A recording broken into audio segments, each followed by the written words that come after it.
All right, Miles, let's talk about the Detroit Lions here for a little bit. Look, coming off of a massive victory over the reigning Super Bowl champion Kansas City Chiefs a few days ago, kicking off the season on Thursday night. Now all attention has moved to the Lions' Week 2 opponent, the Seattle Seahawks, another quality opponent, playoff team last year out of the NFC.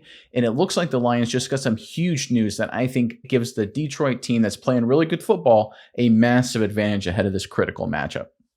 Yeah, Nick, this Lions team is something special, coming off a huge win against defending Super Bowl champions on banner night of all nights. Has to be a big one for the Lions. Dan Campbell and co. are really feeling themselves going into week 2 against the Seattle Seahawks, another playoff team from last season. I think this is going to be a big game for the Lions.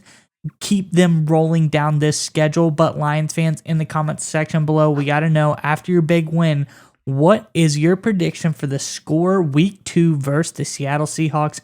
Let us know in the comment section below. But Nick, let us get on into it. What is going on with the Lions? Yeah, so this is a Lions team that for a number of years always seemed to be very unlucky. And one of the things that I've heard from a lot of, opponents of the top contending teams like the Patriots or recently like the Kansas City Chiefs, oh my goodness, they always seem to get lucky. They always seem to play teams at the right time that's best for the Chiefs or the Patriots or whoever. And other teams like the Lions are just unlucky. The timing isn't right. But one of the things they like to say, right, is you make your own luck. And it looks like the Lions are doing just that. Of course, they handled business against the Kansas City Chiefs, a game on the road, despite the Chiefs missing a few guys that pretty much everybody thought the Chiefs would handle. At home, they're almost unbeatable at Arrowhead. The Lions get it done. They actually clearly outplayed them in my book on the road, which again, making your own luck. Now we can fast forward to week 2, and it looks like this Lions opponent, the Seattle Seahawks, is dealing with a lot of injuries that gives the Lions a big time advantage. We've got a report from ESPN highlighting those injuries and what the Seahawks are doing to try and scramble and come up with something that they can throw up against this Lions team. If you want to go ahead and throw up the report, Miles, I will read from it. Again, this is from ESPN. The Seahawks signed 41-year-old left tackle Jason Peters to their practice squad, the team announced Tuesday. Peters, a 9-time Pro Bowl selection and 2-time first-team All-Pro, is in his 20th season. The addition of Peters comes amid uncertainty about the severity of the injuries that knocked both of Seattle's starting tackles out of the team's season-opening loss. Right tackle Abraham Lucas missed the second half with a sore patella, which also bothered him during training camp. Left tackle Charles Cross left in the third quarter with a sprained big toe. Neither returned, forcing the Seahawks to finish the game with Jake Curran and Stone Forsythe, third-year players who haven't been full-time starters.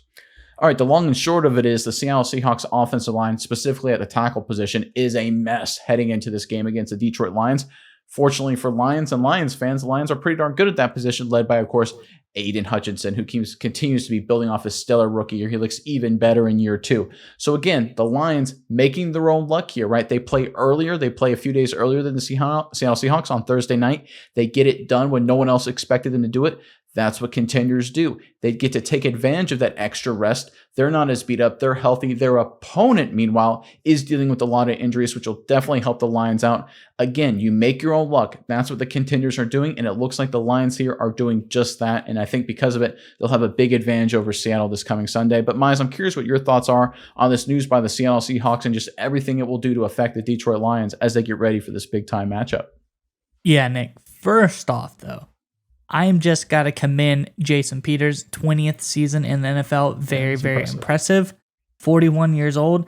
Can't believe an offensive lineman has been in the game that long, but nonetheless, he is. But on the second part of that, I'm not too worried if I'm a Lions fan about Jason Peters, because this just shows the Seahawks are in full-on scramble mode to try to find a serviceable tackle to go against this Lions team. This Lions front four that is very formidable. You have to be a little bit nervous if you're the Seahawks. You don't have potentially any starting tackles, and you got to get anything you can. That's what they're doing here with this move for Peters. So Lions fans, you got to feel good about that. I think this pass rush is going to be a big factor in this game, and I think that the Lions are going to benefit extremely well from this Seahawks banged up offensive line. I think it's going to be something spectacular to watch. But Nick, the Lions, they aren't just lucky. Like you said, they make their own luck. They have been preparing and putting themselves in beneficial situations for a long time now, whether it's through the draft, building through the trenches, having an excellent offensive line, excellent defensive line, getting themselves great DBs through free agency, building this team to be very, very good and set themselves up in beneficial situations to allow them to make their own luck. You look at the Jared Goff move, that thing is planning out perfectly for the Lions. This is just a team of destiny by their own regard. They have been building their own destiny, and that is what I love about this team. No, I don't think they're lucky, Nick. I think, like we've been saying, they are making their own luck by all of the good decisions they have made. And that is just something that is very, very, feels great, honestly, if you're a Detroit fan, because when you can make your own luck, put yourself in your own good situations, that's what the Chiefs have been doing. The Chiefs have been building teams very, very well, surrounding Patrick Mahomes with weapons year after year, giving themselves the best opportunities, giving themselves the best play calls in the right situations, and that is why they've gotten lucky and made it to multiple Super Bowls, winning 2 as well. I think the Lions are in the same situation now. The shoe's on the other foot, and the Lions are going to be the ones who are lucky down the stretch. Miles, I always love to take advantage of an opportunity to quote Roman philosophers during this show. And this is an opportunity here. I think this was originally attributed to Seneca, who once said that luck is what happens when preparation meets opportunity. That's what we're seeing from the Detroit Lions, to your point. They've been preparing by making a lot of smart moves and putting in the work, whether it's front office, offense, defense, coaching staff, special teams, across the board. They've been preparing for this chance. Now they've got the opportunity. Things look in their favor. It appears like luck, but really the main focus of this is preparation. And I think that's what we're going to see going forward from this Detroit team. But I think one point to highlight, I got 2 stats to end on you. Looking back to the 2022 season, the Seattle Seahawks beat the Lions 48-45 in a shootout. 2 numbers for you to remember. The Seattle Seahawks ran for 235 against the Detroit Lions in that game, and the Lions got 0 sacks against Geno Smith, excuse me.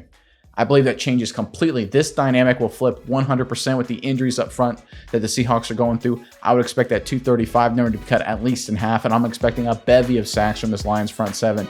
And again, this is their opportunity. They've been preparing for it, and I think they're going to take advantage of it this weekend.